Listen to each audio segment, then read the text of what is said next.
I stared at the red handprint blooming across my daughter's cheek, the broken strap of her little crossbody bag dangling like a surrender flag.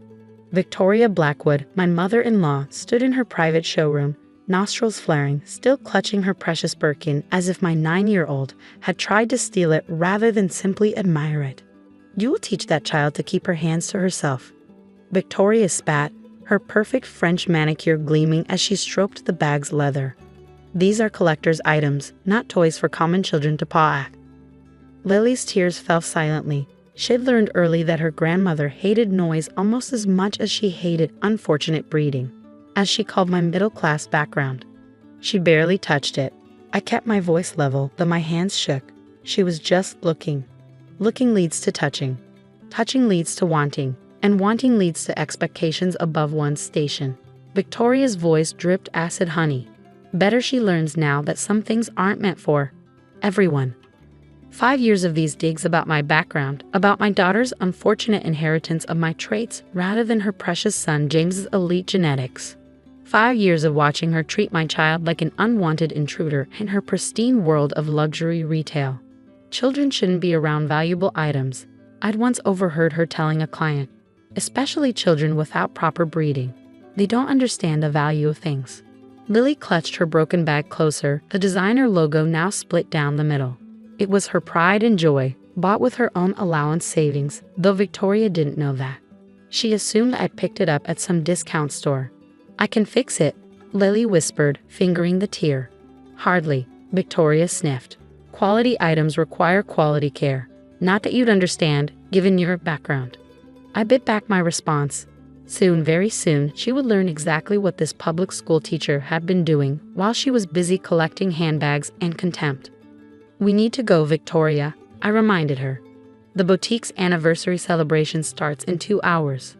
Her 25th anniversary gala, the crown jewel of the luxury retail calendar in our city. The night when all of high society gathered to praise her exquisite taste and exclusive collections. This year marked her silver jubilee as owner. Yes, she waved dismissively. Though I don't know why you're attending. The guest list is rather selective. James would have wanted us there, I said quietly. That shut her up, as it always did. Her precious son, the surgeon who disappointed her by marrying a teacher, then devastated her by dying and leaving his inheritance to us instead of her. What she didn't know was that James had left us much more than money. Very well, she sniffed. But do something about that child's appearance. I can't have her looking like what we were. Common, ordinary, beneath her. After she clicked away in her Louboutins, I helped Lily change into her gala outfit, a designer piece that would make Victoria choke if she knew we owned it. Remember what Daddy used to say? I asked as I dried her tears. Money can buy nice things, but it can't buy class, she recited softly. That's right, and tonight, we're going to see who really has class. Lily gave me a knowing look. She'd seen the papers I'd signed last month, had watched me in late-night meetings with the boutique's board of directors. She might be 9, but she wasn't blind to what was coming. Will Grandma be mad? She asked, touching her bruised cheek. Grandma will be educated, I assured her. Sometimes people need to learn important lessons about value. At the boutique's grand showroom 2 hours later, Victoria was holding court. She floated between social clusters, accepting compliments about her impeccable taste, her exclusive collections, her 25 years of elevating local fashion. If only they knew how she really treated people she considered beneath her. Sarah, darling, she air-kissed my cheeks when we arrived. I'm shocked you made the guest list. And Lily, well, at least the bruise isn't too visible. Lily stood straight-backed, her outfit probably worth more than Victoria thought I made in a year. She didn't recognize the brand. She'd never expect us to own it. We wouldn't miss it, I smiled. Especially not tonight's announcements. Her perfectly threaded eyebrows drew together. Announcements? The only announcement is my anniversary speech. Oh? The board didn't tell you about the ownership transition. For a fraction of a second, panic flashed across her Botoxed features. What ownership transition? I'm sure it will all be clear during your speech, I said smoothly. Lily and I have front row seats. Front row? Those are for VIP clients only. Yes, I agreed. They are. Leaving her sputtering, I guided Lily to our table. directly in front of the podium where Victoria would soon deliver her speech. The speech she'd spent months preparing, detailing her legacy in luxury retail. A legacy that was about to undergo a dramatic makeover. Mrs. Blackwood, Marcus, the board secretary, approached with a folder. Everything's prepared for the announcement. Victoria, across the room, watched this exchange with growing confusion. She'd never seen Marcus bring me documents before. Never seen me sign anything official. Never imagined I could. Perfect, I said, taking the folder. And the security footage? Queued up and ready. Lily squeezed my hand under the table. She knew what was coming. We discussed it as a family, just as James and I had planned it before his death. Would she hit me again? She whispered. No, sweetheart, I promised. After tonight, she won't be hitting anyone ever again. Victoria stepped up to the podium, ready to begin her carefully crafted speech about her dedication to luxury and exclusivity. She had no idea she was about to learn that treating people like they're worthless comes with a very high price tag. Sometimes the best revenge isn't showing people how powerful you are, it's letting them show everyone who they really are first. Victoria tapped the crystal podium, her diamond rings catching the light as she surveyed her audience of elite clients and socialites. Behind her, a massive screen waited to display her curated slideshow of 25 years of excellence in luxury retail. Distinguished guests, she began, her voice dripping with cultivated sophistication. Welcome to our Silver Jubilee celebration. As we commemorate 25 years of my dedication to bringing only the finest luxury goods. Right on cue, the screen behind her flickered. Instead of her planned presentation, security footage began playing silently. There she was slapping my daughter, her venomous words captioned for all to see. Victoria, focused on her note cards, didn't notice at first, but the horrified gasps from the audience made her turn around. What is this? She demanded. Turn that off immediately. Please continue, Victoria. I stood up. Tell us more about your dedication to fine things and finer people. The footage changed to other incidents, Victoria mocking customers she deemed too common to shop in her store, forcing staff to follow people she thought looked poor, making my daughter use the service entrance because she wasn't refined enough for the main door. This is, she sputtered. Child abuse, I suggested. Class discrimination? Or just another day at your exclusive boutique? The room erupted in whispers. Several VIP clients stood up, their faces flushed with anger. I demand to know who authorized this. Victoria's voice cracked. That would be me. I walked to the podium, the new owner of Lux Avenue Boutique. The silence that followed was absolute. Victoria's face went from rosy to ashen in seconds. Impossible, she breathed. You're nothing. A teacher James married against my wishes. A teacher who helped her husband invest very wisely, I corrected. While you were collecting handbags, Victoria, James and I were collecting something far more valuable. Evidence of your true character. James would never. James did. Every share purchase, every board appointment, every detail was planned before his death. He just hoped you'd learn humanity on your own first. Lily joined me at the podium, her cheeks still bearing a faint red mark. Daddy said true luxury isn't about what you own, she said clearly. It's about how you treat people. Victoria staggered back as if Lily's words had physically struck her. The footage behind her showed her latest cruelty, playing on an endless loop. As the new owner, I continued, I'm making immediate changes. First, this boutique will serve anyone who can afford our products, regardless of their background. Several board members nodded approvingly. Second, any form of discrimination or abuse will result in immediate termination. No exceptions. You can't. Victoria started. I can, and I am. Your position here is terminated, effective immediately. And your private collection? I smiled. It's being donated to a fashion museum in the public school district. The irony wasn't lost on anyone. Some clients actually applauded. Marcus, I called to the board secretary. Please escort Mrs. Blackwood to her office to collect her personal belongings. Security will supervise. Victoria stood frozen, her perfectly curated world crashing around her designer heels. Why, she whispered. Why humiliate me like this? The same reason you humiliated my daughter, to teach a lesson about worth. I met her eyes. The difference is she didn't deserve her humiliation. You earned yours. One of her socialite friends tried to intervene.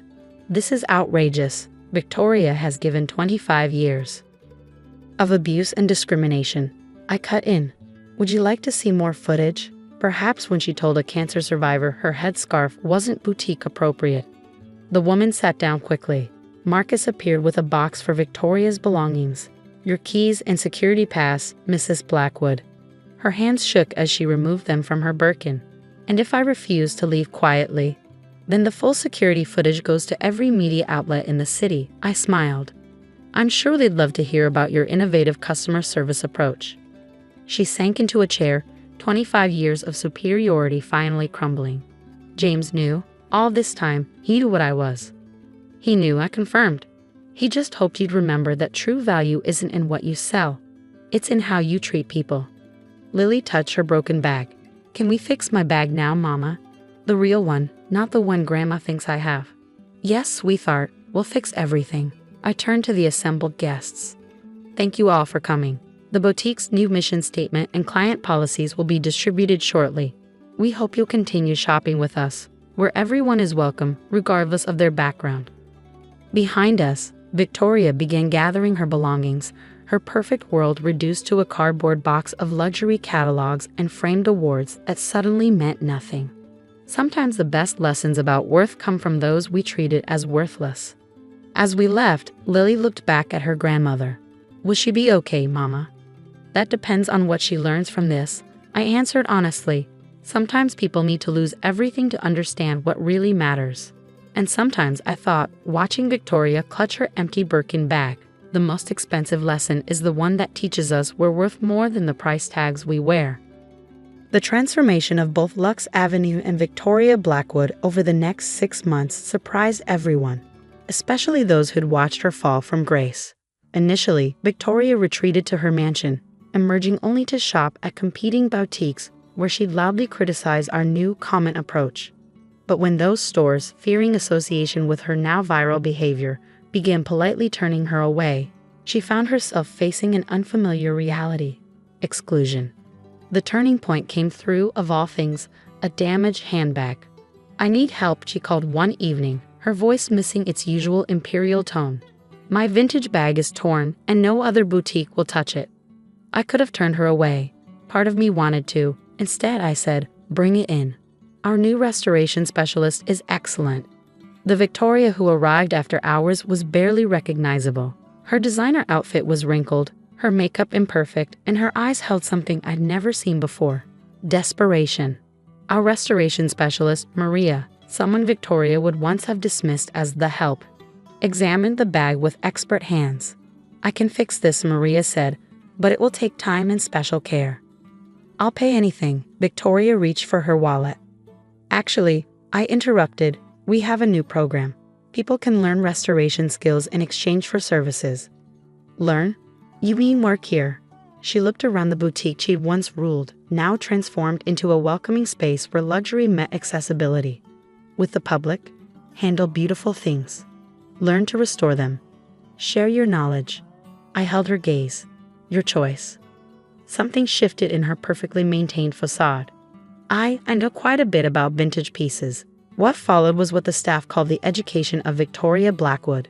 The woman who once wouldn't let common people touch her merchandise spent weeks learning restoration techniques alongside people she previously snubbed. "Your grandmother actually helped me today," Maria told Lily. "She knows amazing things about vintage bags." And she smiled, a real smile. Lily, showing more grace than her grandmother ever had, started visiting the boutique's restoration workshop after school. She'd watch the repairs, learning about craftsmanship, while Victoria worked nearby. One day, I overheard Lily ask her, "Why did you hit me, Grandma?" Victoria set down her tools, hands trembling. "Because I was afraid," she admitted softly. "Afraid that if people like you could have nice things, they wouldn't be special anymore. I was wrong. So wrong. About the bags. About everything." She touched Lily's cheek gently. "The things I valued weren't what made me special. They just made me mean." The real breakthrough came during our first public restoration workshop. A young woman brought in her mother's worn handbag, not designer, but deeply loved. The old Victoria would have sneered. The new Victoria spent hours teaching her how to restore it. The love in that bag is worth more than any logo, she said afterward, watching a woman leave clutching her restored treasure. Later that evening, as we closed up, Victoria lingered behind. I've been thinking, she said quietly, about my collection.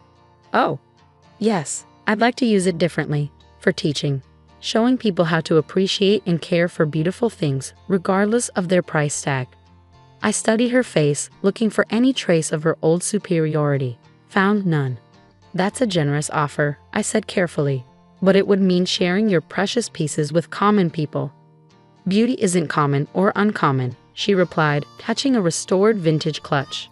It's just beautiful, like my granddaughter's smile. Lily, who'd been pretending not to listen, hugged her grandmother. For the first time ever, Victoria hugged back without checking if her clothes would wrinkle. Does this mean you'll teach me about bags too? Lily asked. Better, Victoria smiled. I'll teach you about value, real value. She looked at me uncertainly. If that's allowed. I nodded, watching decades of barriers dissolve. I think that's exactly what this place needs. As we locked up that night, Lily held up her restored bag, the one Victoria had broken months ago. Look, Mama, sometimes broken things come back stronger. Yes, I agreed, watching Victoria gather her tools rather than her status symbols. And sometimes people do too. The boutique's lights dimmed behind us, but the future gleamed brighter than any designer logo ever could. In the end, it wasn't about handbags or status or even revenge. It was about learning that true luxury isn't what you own. It's who you become when no one's watching your labels.